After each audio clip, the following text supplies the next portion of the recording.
This is Drive to the Draft, presented by Kia. Movement that inspires.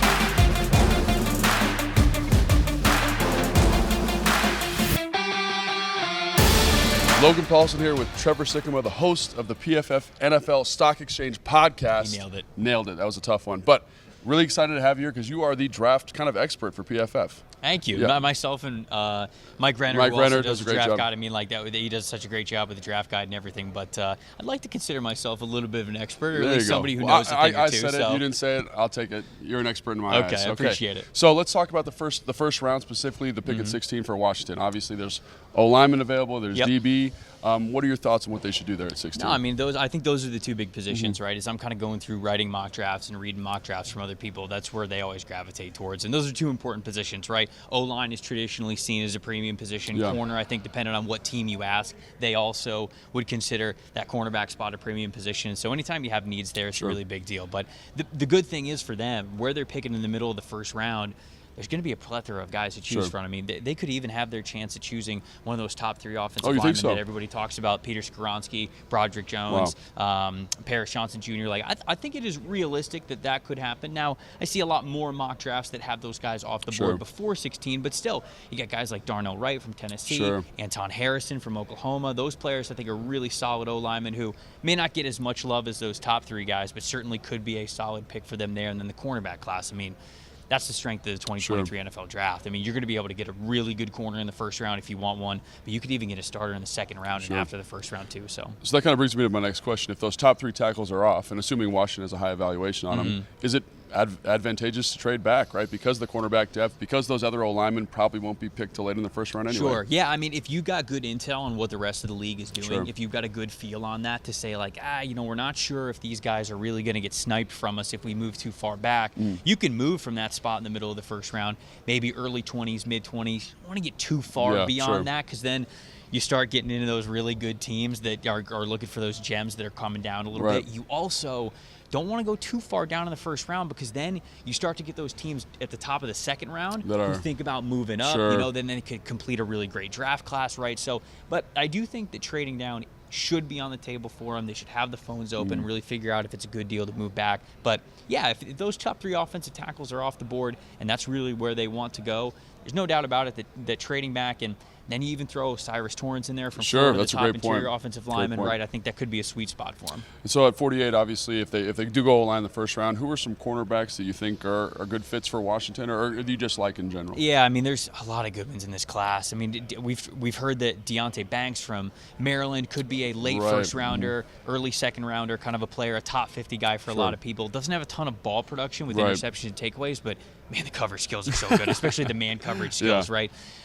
I've seen Keely Ringo from Georgia be anywhere from a late first to an early second round pick. Now, I wonder if when he runs a 4.3 later this week, if that's going to solidify him as a first rounder. But Tyreek Stevenson, somebody from Miami who had a really great Senior Bowl that we saw in Mobile. He's somebody who's on that list. Cam Smith from South Carolina. Glad you brought him up. Loved his mentality. I don't know if you were by his podium session, but this dude, I asked him specifically about going up against the future Biletnikoff winner in Jalen Hyatt when South Carolina faced off against Tennessee. They had Cam Smith in the slot and on the sideline no matter where Jalen Hyatt was going. And I asked him about that because he normally doesn't cover wide receivers in the slot. And I was like, did you go to the coaches and tell them that? He's like, absolutely. He's like, we walked in Sunday. We knew it would be a good game plan. And I said, let me face him. That's what I want to do. I want to face the best. And so he's somebody who I think could be available for them too. Love that dog mentality. Absolutely. So in terms of everything Washington's looking for, it's running back, deep running back class, but obviously some type of edge rusher with some pass rush juice, but also some inside-outside flexibility. Is there anybody kind of in the later rounds that you say, I really like his film, maybe a gem no one's heard about? Oh, a gem nobody's heard about. Well, I'll start at the top. I'll start with a guy who could be a second-round pick and a really solid one, a guy that I like at Felix and Dike Azuma from He's a heck of Kansas a player. State. Heck of a player. I was also really impressed by not just his film, but what I heard at the podium too, because we ask a lot of these guys about pass rush moves, and sometimes they'll tell us certain things, and they'll just list off the names, right? They'll talk about a cross chop, they'll talk about a dip and a rip, they'll talk about a ghost move, and they'll just say the words, but Felix, when he was explaining to us these moves, he was explaining when he throws them and why. It's really important. And there are a lot of pass rushers that come through college to the NFL level that they know a lot of pass rush moves, but they don't have that mastery that it sounds like he already has going into the NFL. So he's somebody I really like. I think second round as well, if they wanted to dip into the edge class. B.J. Ojulari from LSU is somebody who I really like. He's more of a speed guy if you want that speed kind of profile. So he's somebody that I really like there. I think Derek Hall is also a round 2 guy from Auburn who I like. So I think all that similar types of guys too. Sort of, yeah. I mean, Derek Hall is kind of, man, I like him a lot. He's a good combination of size, speed, and athleticism. We definitely saw that. I mean, he looks rocked up. Man, big guy, he was running really well when we saw him out on the field. So I think more production is in his future than even what we saw at Auburn. So those are a handful of guys that could be premium players anywhere round 2, round 3 that they might be able to get their hands on. Excellent. Trevor, thank you so much for the insight. Really appreciate your time. Thank you. Appreciate it. Logan Pauslen here with Duke Mannyweather, the guy, Oline Masterminds, one of the best kind of private offensive line coaches, kind of around right now. How did you come up with that business model, and how's it been going for you? You know what? It's first I got to say it's been great. I mean, I wake up every day and I don't work a day in my life. I go out there and do life's purpose and life's work. So in that regard, I can't complain. But we came up with Oline Masterminds in the true essence of Napoleon Hill's mastermind principle. Okay. The idea of collaboration and streamlining success with like-minded individuals to kind of really dissipate the chances for failure. So offensive line is a position that is very collaborative. You got 5 guys, 5 sets of eyes, all need to be on the same page. And so what better philosophy to implement to get better and to raise the expectation and raise the level of development and play than using the mastermind principle. So that's really how we came up with it. That's fantastic. And so you obviously have 11 guys this year that you're working with that are draftable players this year. One of them is Peter Skarronski, a guy that might be available for Washington at 16. What are your thoughts on him? I think he's a pretty fantastic player. Peter has been absolutely dynamic from the first day we started working together. First came across Peter back when I was a Nike offensive line coach at a camp. And I put the clip on Twitter. His pass set and his pad level just in this camp was so far advanced. It was like, man, you saw it with him. But work ethic every day, he's the same guy and continues to get better. Very intense, very deliberate with how he prepares. And I think he's going to be a phenomenal player.